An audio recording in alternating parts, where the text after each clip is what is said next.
In this video, I'm going to show you how you can get Rumble Premium. So what you need to do is go to rumble.com. Once you're here on their homepage, you can either sign up for an account if you haven't already, or sign into your existing account. Once you've signed in, you'll then get this appear here in the top right-hand corner, this button, and it will say Go Ad Free. If you click on that, it's going to then open up Rumble Premium. Now, there are some events coming up that require Rumble Premium.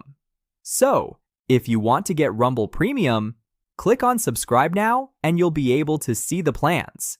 Now, you can include Perplexity Pro, and that is going to give you a discount here and savings on Perplexity Pro.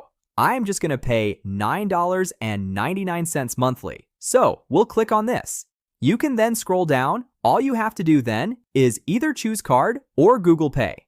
Enter in your card number and details here, your first and last name. And you can then go ahead and confirm that purchase. And you will have then purchased Rumble Pro or Rumble Premium. And you'll be able to then watch all of the events and get ad reviewing on Rumble.